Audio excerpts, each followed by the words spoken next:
Monsieur Ibrahim Ndiaye, je suis le président du conseil d'orientation des aéroports du Sénégal. Je suis aussi responsable politique au niveau du département de Tambacounda. Bon, voilà. Donc, Monsieur le Président, aujourd'hui, effectivement, la situation politique est complètement confuse au niveau de votre parti, l'APR. Il y a des sorties selon lesquelles, effectivement, que Mimi Touré, Amadou Ba, Mbaye Ndiaye doivent être limogés du parti. Vous appréciez? Bon, c'est un constat que nous avons eu à faire.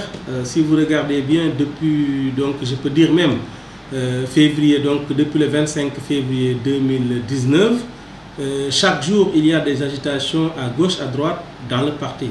Notre parti APR Yaka, que nous avons eu à créer avec le président Macky Sall, donc en 2009. Depuis lors, vraiment, nous, on a eu un engagement total.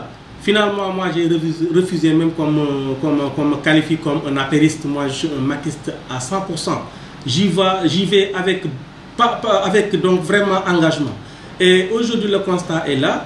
Vous voyez que chaque jour, il y a des articles commandités par là, il y a des politiciens qui sont en train de s'agiter. Mais je me suis rendu compte que les gens sont pressés. Et je ne sais pourquoi, parce que quelqu'un qui est élu pour 4 ans, qui 5 ans, il n'a pas encore fait 1 an, les gens sont pressés de le remplacer. Et le malheur, c'est que ça ne vient pas de l'opposition.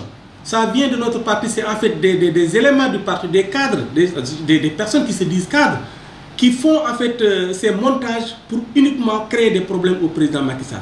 Alors, ce que je dis, j'assume mes propos. Le président quand même à un moment donné a fait confiance à des traîtres. Parce que ça c'est vraiment de la traîtrise. On ne peut pas être avec quelqu'un qui vous a tout donné. Parce qu'il y a des gens qui sont sortis de nulle part, qui ne travaillent même pas, des chômeurs. C'est à partir de 2012 que le président Macky Sall a fait la promotion à certaines personnes. Ce sont ces gens-là aujourd'hui qui ont fait des montages. Ils ont miné en fait l'État même, je peux dire, en créant des directions par-ci par-là, en faisant la promotion de jeunes qui leur sont en tout cas, qui leur obéissent en longueur de journée. Et c'était dans le but, le jour J, de créer des problèmes au président Macky Sall, de faire des montages pour pouvoir le remplacer. Mais ils sont pressés. Le président est plus jeune que eux, plus résistant que eux, plus intelligent qu'eux. Je pense qu'ils ne peuvent pas le tromper. Et aujourd'hui, ce qu'on peut dire, nous, en tant que cadre, nous sommes là plus qu'engagés à côté du président Macky Sall. Nous allons l'accompagner jusqu'en 2024. Et quelle que soit en fait la personne qu'il indiquera, ou bien lui-même s'il a d'autres ambitions, nous allons l'accompagner. Moi, je n'ai pas peur de mes idées. Je vous le dis et j'assume ce que j'ai dit. Je me suis inscrit en thèse de doctorat de droit. Je sais de quoi je parle. Si les gens ont commis des erreurs en votant donc cette constitution, c'est leur problème. Demain, quand le Conseil constitutionnel aura à se prononcer, le président Macky Sall prendra toutes ses responsabilités. Ce n'est pas aux manipulateurs là qui sont là qui vont le pousser à dire des choses. Donc vraiment, moi je veux que les gens soient très clairs. Laissons le président Macky Sall gouverner. Défendons en fait ce qu'il a eu à faire sur le terrain. Le président a fait tellement de réalisations que finalement les gens ne peuvent même pas citer tout ce qu'il a eu à faire. Donc vraiment, quand vous êtes avec un candidat comme ça, quand vous êtes avec un président comme ça, vous n'avez pas le droit de vous presser. Peut-être, on peut penser peut-être demain, 2024 ou 2000, je ne sais quoi, le président pourra identifier quelqu'un qui est prêt à continuer donc cette construction-là et on va l'accompagner. Effectivement, devant cette cacophonie, beaucoup prennent Macky Sall comme étant le principal responsable parce qu'il ne parle pas, il ne dit rien, il se tue. Mais en fait, à la place de Macky Sall, je vais répondre je vais donner la même réponse. Je ne répondrai ni par oui ni par non. Parce qu'il l'a dit, si je réponds par oui, voilà, les gens vont se précipiter à me remplacer. Si je dis non, alors demain, voilà, on va dire qu'il est intéressé par un 3e ou un 2e mandat. Croyez-vous que c'est sérieux? Alors le mieux, c'est que ce mutisme-là, cette posture-là que le président a adoptée, je pense que c'est la meilleure. Maintenant, le problème, c'est vraiment que les gens arrêtent. Et il y a des montages par-ci, par-là, des communiqués par-ci. Tous ces gens qui font là, ils sont en train de comploter contre le président Macky Sall. Et c'est ça le malheur. Et ce sont ces gens-là que le président Macky Sall a fait confiance depuis 2012. Il les a mis à des endroits que personne n'a pu imaginer. Et d'ailleurs, ce n'était pas les premiers à se lancer dans ce combat-là. Lorsque en 2009, là, les gens faisaient le tour du Sénégal. Là. Hier, je lisais encore un article, lorsque le président Macky Sall faisait le tour du Sénégal, des profondeurs. Ces gens-là, ils étaient où? On ne les voyait pas, on ne les connaissait pas. C'est à partir de 2012 qu'ils se sont installés. Ils ont créé des lobbies autour du président pour pouvoir tout simplement demain se positionner pour pouvoir la remplacer. Mais ce n'est pas sérieux et je dis que c'est vraiment malhonnête.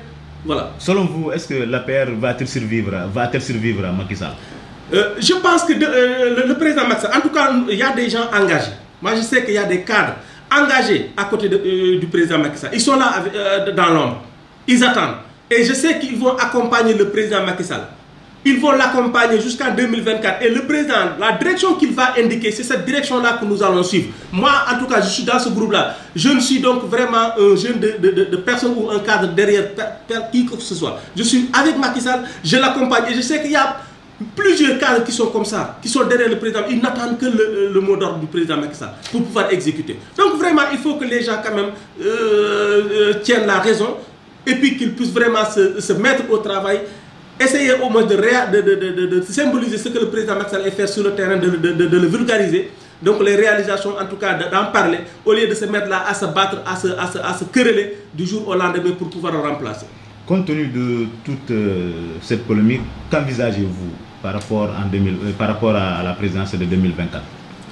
Bon, je ne peux absolument rien prévoir pour 2024. Ce que je vous dis, c'est clair. Moi, aujourd'hui, je ne pense même pas à 2024. Parce que 2024, c'est dans 4 ans. Qui sait d'ailleurs parmi nous, il va survivre jusqu'en 2024? Je n'en sais rien du tout. Ce que je fais, en tout cas, je vous le dis, on est là avec le président Macky Sall. La direction qu'il va nous indiquer d'ici 3 ans, d'ici 4 ans, c'est cette direction-là que nous allons poursuivre. Nous ne sommes pas là à avoir des ambitions démesurées. Et c'est ça le danger. Des chômeurs, des gens qui n'ont rien travaillé, qui n'ont jamais eu de salaire dans leur vie. Ce sont ces personnes-là qui sont aujourd'hui en train de se positionner pour pouvoir penser remplacer le président Macky Sall. C'est pas honnête, c'est pas sérieux. Pour un président qui est élu, pour un second mandat, il n'a même pas fait 1 an. Croyez-vous que c'est sérieux? Je pense que vraiment, il faut que les gens arrêtent, donc qu'on puisse se concentrer au travail. C'est pourquoi les Sénégalais nous ont choisi. C'est un mandat de 5 ans. Nous allons en tout cas faire des réalisations durant ces 5 prochaines années. Et puis maintenant, l'histoire retiendra que voilà un président qui a eu quand même à réaliser autant de choses donc, pour son pays. Et vraiment, le reste, on laisse ça aux mains de Dieu.